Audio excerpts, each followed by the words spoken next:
පාර්ලිමේන්තු මන්ත්‍රී ගරු වෛද්‍ය රාමනාදන් අච්චුනා මහතා විසින් මෙම සභාව තුළදී හා ඉන් පිටතදී විශේෂයෙන් සමාජ මාධ්‍ය භාවිතා කරමින් පුද්ගලයන් පුද්ගල කණ්ඩායම් හා විවිධ සංවිධාන වලට එරෙහිව ඉතා පහත් පෙළේ වචන භාවිතා කරමින් සිදු කරනු ලැබ ඇති හා සිදු කරමින් පවතින විවිධ මතවේදාත්මක සහ අවමාන සහගත ප්‍රකාශ හේතුවෙන් පුද්ගලිකව විවිධ පුද්ගලයන්ට සහ විවිධ සමාජ හා ජන කණ්ඩායම් වලට ඇති වී තිබෙන අසහනාකාරී තත්ත්වයන් පිළිබඳ මා වෙත විවිධාකාරයෙන් කරන ලද පැමිණිලි කිරීම පිළිබඳ මෙම සභාවට පැහැදිලි කිරීමක් කිරීමට කැමැත්තෙමි. ගරු වෛද්‍ය රාමනාදන් අච්චුනා මන්ත්‍රීවරයා විසින් පෞද්ගලිකව කාන්තාවන් ඇතුළු විවිධ පුද්ගලයන් විවිධ සමාජ කණ්ඩායම් සහ ආගමික කණ්ඩායම් ඉලක්ක කරමින් එල්ල කරන ලද විවිධ අවමාන සහගත අශෝභන සහ දැඩි මතභේදාත්මක ප්‍රකාශ සම්බන්ධව විවිධ පුද්ගලයන් විවිධ සමාජ සංවිධාන එසේම මෙම උත්තරීතර සභාව නියෝජනය කරන ආණ්ඩුව සහ විරුද්ධ පාර්ශවයේ මහජන නියෝජිතයන් ඇතුළු විවිධ පාර්ශවයන් මා වෙත පෞද්ගලිකව පැමිණිලි කොට එකී ප්‍රකාශ සම්බන්ධයෙන් ඔවුන්ගේ දැඩි අප්‍රසාදය කනස්සල්ල හා කනගාටුව පළ කර ඇති තිබෙන අතර එවැනි ක්‍රියා සම්බන්ධව මෙම උත්තරීතර සභාවේ ප්‍රධානියා වශයෙන් නිසි පියවර ගන්නා ලෙස මා වෙත මේ වන විටත් ඉල්ලීම් රාශියක් ඉදිරිපත් කර ඇති බව මෙම සභාවේ දැන ගැනීම පිණිස සඳහන් කරනු කැමැත්තෙමි. විශේෂයෙන්ම මෙම උත්තරීතර සභාව නියෝජනය කරන මහජන නියෝජිතයෙකු ලෙස හිමිව තිබෙන වරප්‍රසාද භාවිතා කරමින් මෙම සභාවට පැමිණෙන පිළිතුරු ලබා දිය නොහැකි පිරිස් සම්බන්ධව මෙන්ම මෙම සභාව නියෝජනය කරනු ලබන වෙනත් මහජන නියෝජිතයන් සම්බන්ධයෙන් මෙන්ම වෙනත් විවිධ බාහිර සමාජීය හා ආගමික සංවිධාන ඇතුළු විවිධ ජන කණ්ඩායම් හා ජන කොට්ටාස ඉලක්ක කර ඉතාමත් පහත් මට්ටමේ වචන භාවිතා කරමින් ඔවුන්ගේ පුද්ගලික ජීවිතවලට අතිශය බලපානු ලබන මෙවැනි අවමාන සහගත ප්‍රකාශ සම්බන්ධව කතානායකවරයා වශයෙන් මගේ බලවත් අප්‍රසාදය පළ කරමි. මෙම උත්තරීතර සභාව නියෝජනය කරනු ලබන මහජන නියෝජිතයෙකු ලෙස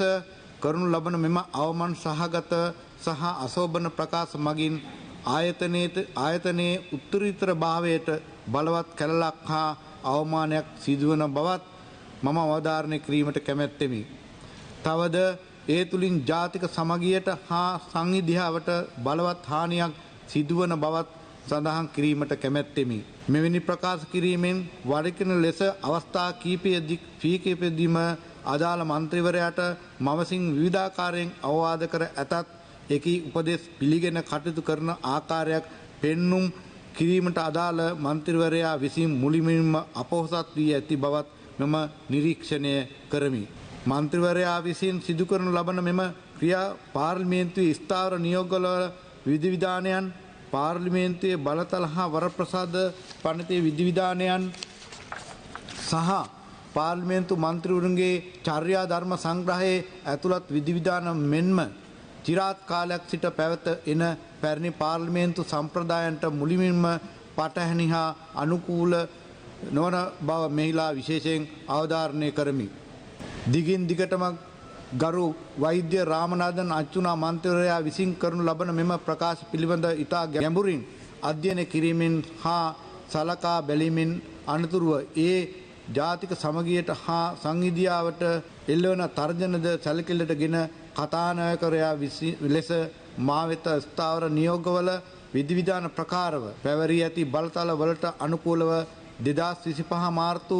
20 21 අප්‍රේල් 8 9 සහ 10 හා මැයි 6 7 සහ 8 යන පාර්ලිමේන්තු රැස්වීම් පැවැත්වෙන දින 8 තුලදී ගරු පාර්ලිමේන්තු මන්ත්‍රී වෛද්‍ය රාමනාදන් අච්චුනා මහතා විසින් පාර්ලිමේන්තුව තුලදී සිදු කරනු ලබන කිසිදු ප්‍රකාශයක් ශ්‍රව්‍ය දූෂ්‍ය හා සමාජ මාධ්‍යවල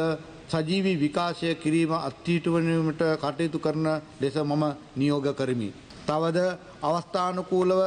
මන්ත්‍රීවරයා විසින් සිදු කරනු ලබන එවැනි අවමාන සහගත අශෝභන සහ පහත් පෙළේ වචන යොදා ගනිමින් කරනු ලබන ප්‍රකාශ සියල්ල හැන්සාඩ් වාර්තා වලින් ඉවත් කිරීමට පියවර ගනු ලබන බවත් වැඩිදුර තත් මෙම සභාවට දැනුම් දීමට කැමැත්තෙමි. තවද මෙලෙස සජීවී විකාශය අත්හිටුවීමට කටයුතු කරන කාලය තුලදී මන්ත්‍රීවරයා විසින් පවත්වනු ලබන කතාවල අන්තර්ගතය සහ සිදු කරන ලබන ප්‍රකාශ පිළිබඳව සැලකිල්ලටගෙන එම తాවකාලික අත්හිටුවීම ඉවත් කිරීම පිළිබඳව සලකා ලබනු බවත් වැඩිදුරට සඳහන් කිරීමට කැමැත්තෙමි.